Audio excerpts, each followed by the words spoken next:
कभी कभी मैं कहता हूँ कि भगवान बुद्ध को मैं भी मानता हूँ, लेकिन भगवान बुद्ध का रास्ता और मेरा रास्ता एक जगह अलग है।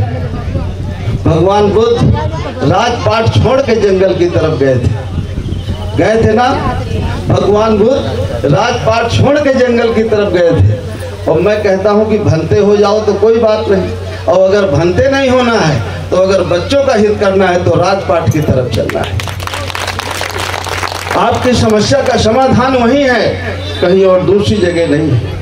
अगर घर परिवार छोड़ करके भंते बन जाना है, बिहार में रह लेना है तो अलग बात है, लेकिन अगर गृहस्थ आश्रम में रहना है और रोटी कपड़ा मकान स्वास्थ्य शिक्षा रोजगार की अगर जरूरत है तो वो सारी समस्या का समाधान राजपाट से है। जहाँ शोका बैठा था, जिसके कारण उसकी लाट लगा रहे हैं, उसको याद कर रहे हैं। अशोक को इसलिए थोड़ी याद करते हैं कि साग भाजी बेचता था, अशोक को इसलिए याद करते हैं कि चक्रवर्ती सम्राट था, राजा था। और जब राजा को याद करते हो तो राजा बनने के बारे में सोचो भी, और राजा बना जा सकता है।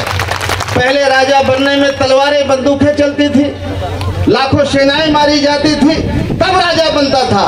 और आज राजा बनने के लिए सेनाएं मारने की जरूरत नहीं है, जिसको ज्यादा वोट मिल जाते हैं वही राजा बन जाते हैं। जिस दिन अपने वोट को बेचना बंद कर दो, दारू में, पैसे में, 5 किलो अनाज में, साड़ी ब्लाउज में, जिस दिन अपने वोट को बेचना बंद कर दोगे उसी दिन सारी समस्याओं का समाधान हो जाएगा।